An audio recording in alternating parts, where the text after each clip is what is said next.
You never expect the knife to come from someone you call your brother. But mine did right in the back.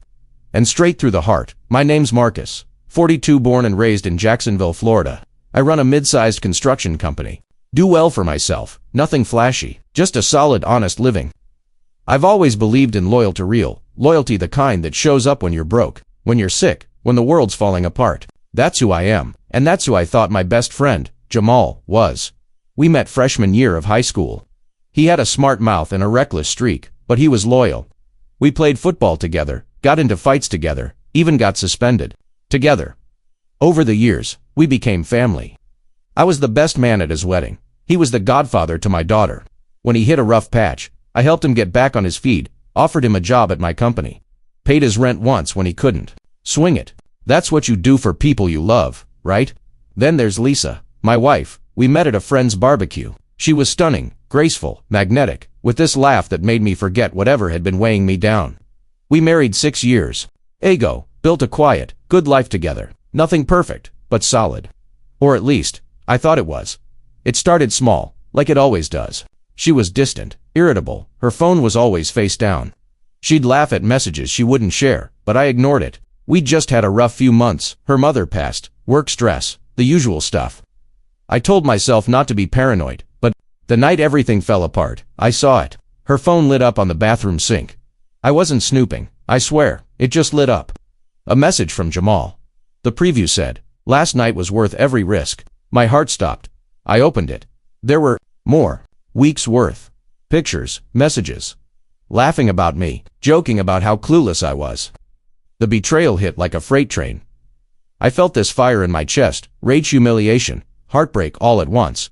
I didn't cry. I didn't scream. I just stood there, staring at that screen, while my whole world crumbled in silence. My best friend, my wife.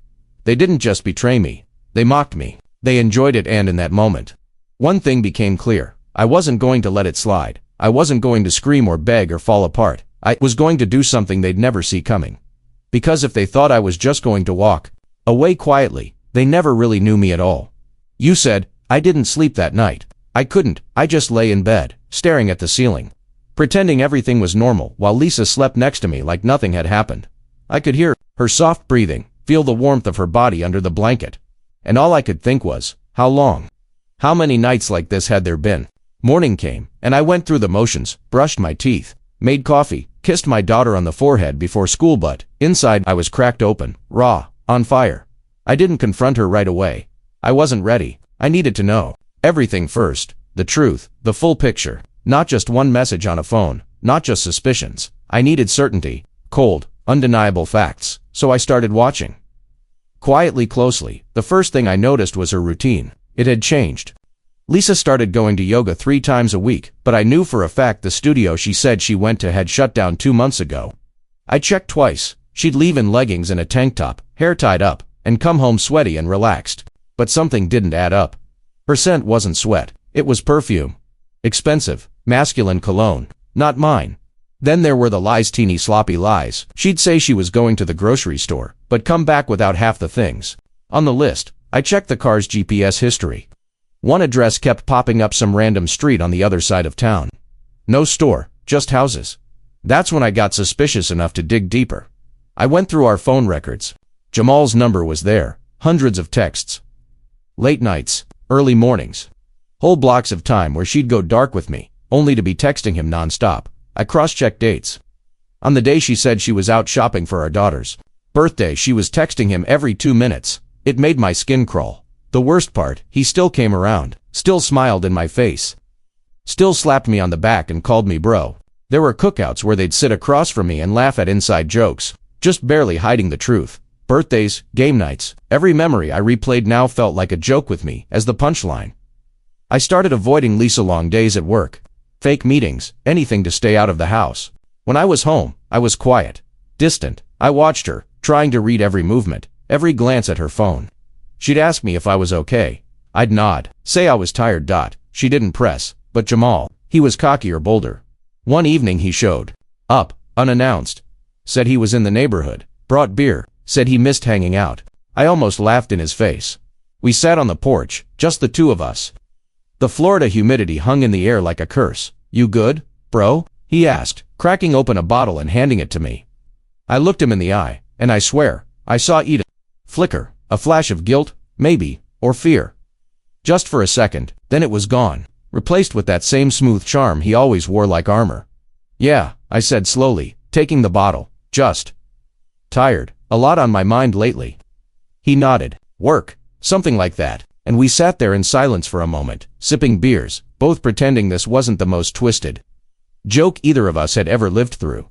But something shifted that night. I could tell he knew I suspected something, and I could tell Lisa knew I wasn't the fool I'd been pretending to be.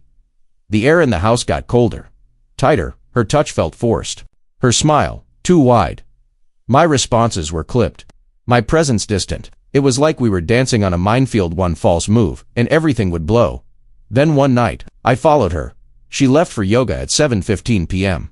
I waited 5 minutes, then got in my truck and drove. I didn't tail her directly, she'd spot that. I already had the address from the GPS. I just needed to see it with my own eyes, and I did. Her car parked outside a house I'd never seen before.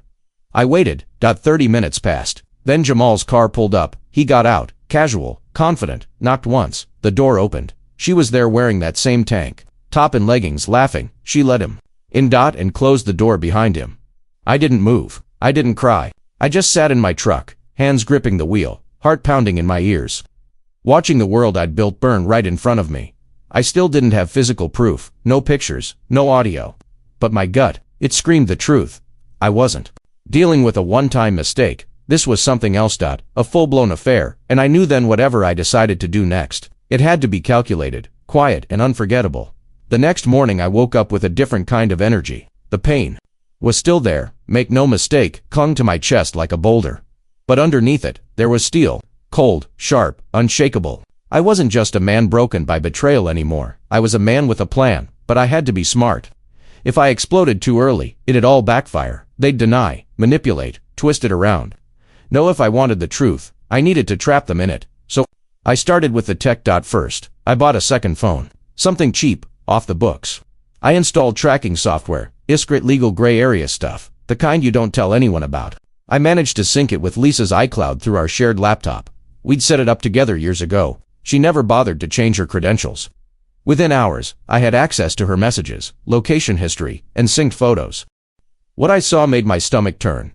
There were photos of her and Jamal in restaurants across town, hotels, one from a weekend I'd spent in Atlanta for a trade conference. She was in our bed, wearing lingerie I'd never seen before. Jamal lying beside her, with his arm wrapped around her like he owned her. They'd sent each other playlists. Talked about the life they could have if I wasn't in the way. She even told him how easy it would be to start fresh once things cooled down. Was she planning to leave me? Or worse, string me along while living a double life? Then came the financials.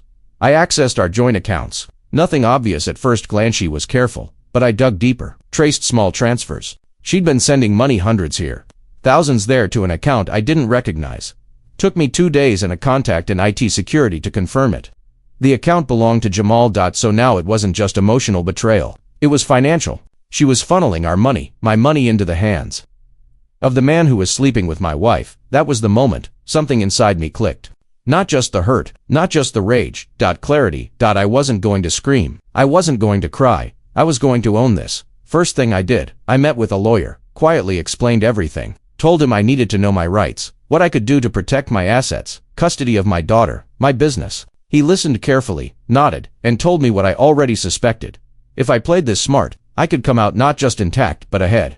He even advised me on how to document everything properly, what evidence would hold up in court, what wouldn't. I started recording texts, call logs, photos, screenshots. I even put a small audio recorder under the seat in her car. She wasn't just careless, she was comfortable in her lies. She'd talk to Jamal for 20-30 minutes at a time, complaining about how Marcus was slipping, how he probably suspects, but he's too soft to do anything. Too soft. She didn't know me at all. Next, I reached out to someone I never thought I'd need again, my cousin Tyrone. Back in the day, he was the wild one. Always 2 steps ahead of the law, always one phone call away from something sketchy. But he owed me. I'd bailed him out years ago, helped him clean up his act. I called him. I need surveillance. I said. Quiet, no cops, just eyes and ears. He didn't ask questions, just gave me a time and a price. Within a week, I had Footage, clear as day. Jamal entering and leaving my house while I was out. Lisa sneaking into his car a block away. A hotel lobby camera catching them hand in hand.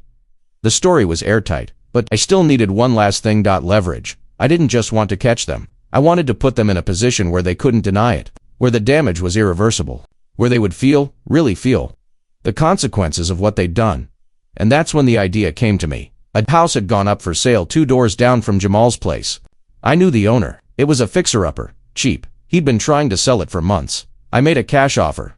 No realtors, no signs, quiet. I bought it just like that, and I started fixing it up. Late night hammering. Power tools early in the morning. Bright lights on timers. Lawnmowers at 6 a.m. on Sundays. I didn't even move in. I just made it loud. Constantly, strategically, the kind of noise that disrupts everything: conversations, sleep, peace of mind. I'd wave to Jamal whenever he stepped outside, just long enough to let him know it was me. Just enough to keep him guessing. Why is Marcus living next door? Does he know? Is he watching? The paranoia started eating them alive. Lisa was on edge. Her texts grew shorter. Her voice changed. Jamal started staying at her place less. They didn't know what I was building, what I already had. They had no idea the storm was already on its way. And I wasn't just in it. I was at it. It was a Friday night when I set it all in motion. The air was thick with Florida heat, the kind that clings to your skin like guilt. My daughter was at my sister's for the weekend. Lisa thought I was on a job site out in Tallahassee. Perfect. Jamal pulled into her driveway around 7:46 p.m. I watched from the upstairs window of the house I now owned next door. Same old routine. Park 2 houses down. Walk up like a thief. Number, hesitation. He'd grown bold in my silence. I waited exactly 30 minutes. Then I knocked on the front door. Boom, boom, boom. I heard them shuffle inside, whispering panic. I could feel the tension leaking through the brick walls. Lisa opened the door halfway, eyes wide, face pale. Marcus, what are you doing here? I tilted my head. Calm, controlled. Forgot my charger. Thought I'd swing by. She stammered. I could have brought it tomorrow. I pushed past her. She didn't stop me. Jamal was in the living room. Shirt half buttoned, trying to act casual, but he couldn't meet my eyes. I stood there for a beat, just looking at him. Jay, I said coolly. You remember that time in high school, when you took a punch from me behind the gym? He nodded slowly, confused. Yeah, I smiled. That's why this hurts more than anything.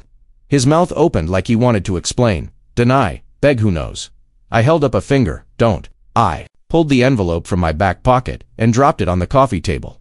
Lisa looked down at it. What's that? I met her eyes. Proof. She stepped back.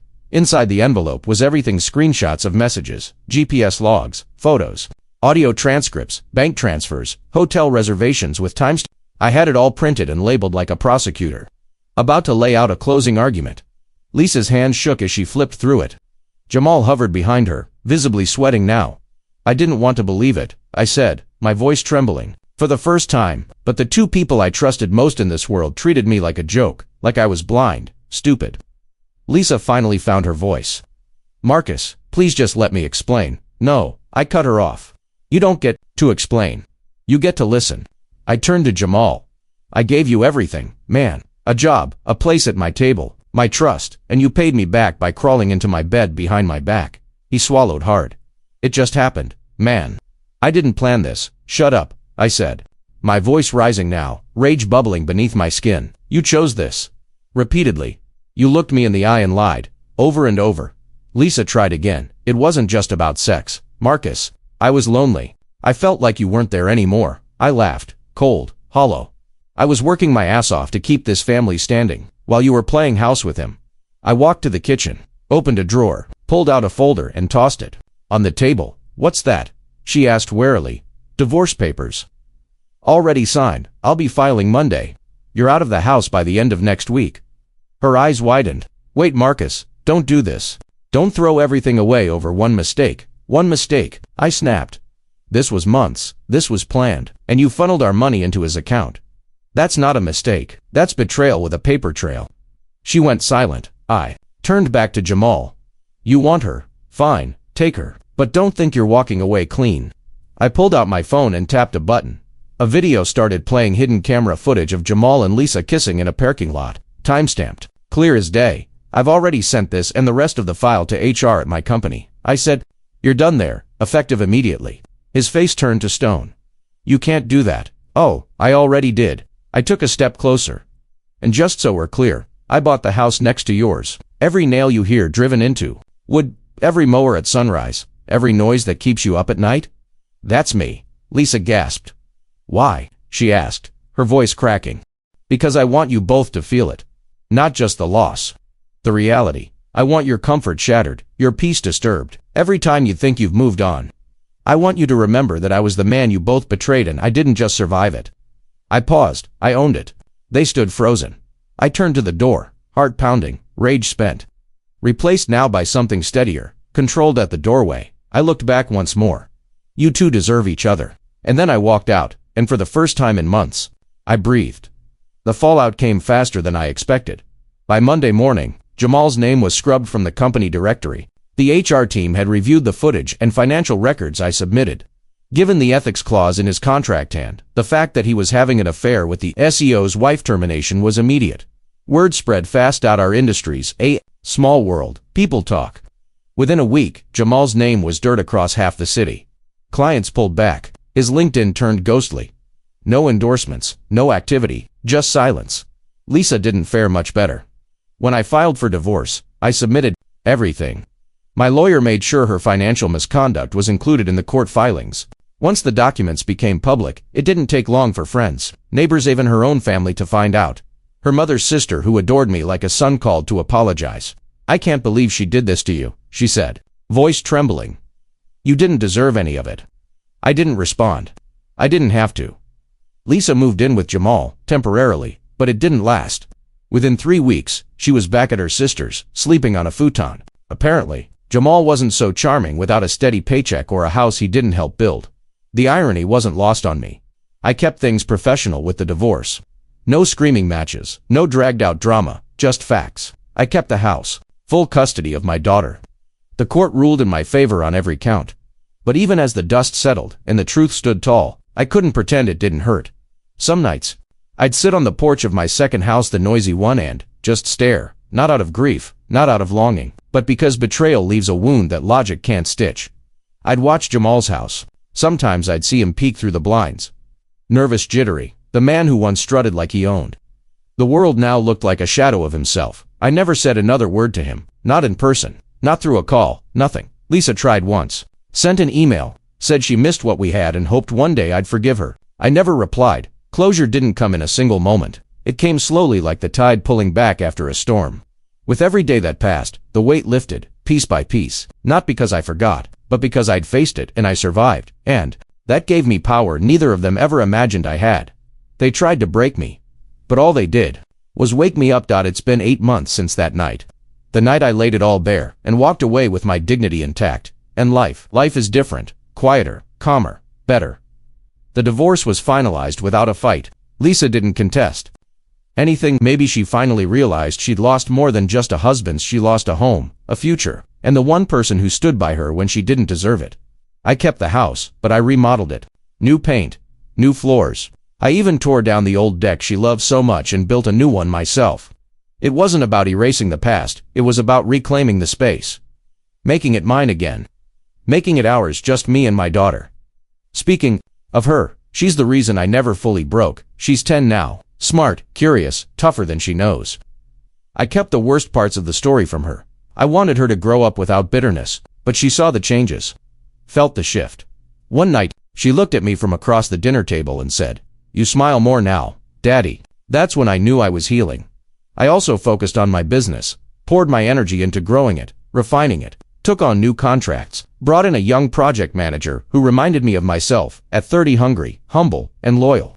We're up 30% this quarter. The team's tighter, stronger. There's no snake in the grass anymore. As for Jamal, I haven't seen him in months. I heard through the grapevine he left town, couldn't get work, couldn't rebuild his reputation. Maybe he thought a new zip code would give him a fresh start. Maybe it did. I honestly don't care. Lisa tried once more, sent a letter, a real one. Said she was in therapy. Said she missed the way I made her feel safe, like she was seen. I read it once, then burned it, because some bridges aren't worth rebuilding, and I'm not bitter, not anymore. I don't replay the betrayal in my head. I don't lie awake wondering what I could have done differently. I did everything right. I loved hard, I gave freely, and they spit on it. That's their shame to carry. Mine was just to walk through the fire and come out whole. I've started seeing someone new, slowly, carefully. Her name's Naomi. She's kind, patient, with eyes that don't hide anything. I told her everything. Every ugly, twisted part of the story. And instead of looking at me with pity, she said, "You must be stronger than most." Maybe I am. I don't look at love the same way I used to. I'm not naive, but I'm not jaded. Either. Because pain, when you let it teach you, becomes armor. I learned that loyalty has limits, but self-respect shouldn't. That being good doesn't mean being blind. And that sometimes the greatest revenge isn't destruction, it's reinvention. I'm not the man I was before the betrayal. I'm better, wiser, and finally, at peace. Looking back now, it's not the betrayal that defines how I responded to it. We all get broken, one way or another, sometimes by strangers, but more often, it's by the people we trusted most, the ones we let into the softest parts of ourselves. And when that happens, when the people you'd bleed for leave, you bleeding. You face a choice. You can crumble, or you can rise. I chose to rise, not by lashing out, not by sinking to their level, but by standing taller, thinking sharper, and rebuilding on stronger ground, because real strength isn't about shouting the loudest or striking back the fastest. It's about knowing when to hold your fire, gather your proof, and hit where it counts with truth, with clarity, with grace. I learned that peace isn't something people hand you. It's something you earn one hard decision at a time. That dignity isn't lost in betrayal, it's reclaimed in the aftermath. And that real rooted love starts with yourself. You can't give it away if you don't own it first. So if you're listening to this, and you've been there, lied to, cheated on, blindsided by someone you thought would never hurt you, I want you to know something. You're not weak for feeling broken. You're not foolish for having trusted. And you are not done. Your story doesn't end in betrayal. It begins again in how you heal, how you grow, how you respond. Let them think they broke you, then let your silence shake their world. Because sometimes the most powerful sound isn't revenge. It's the peace that comes after the storm. When the dust settles, and you realize you never needed them to survive. You just needed you.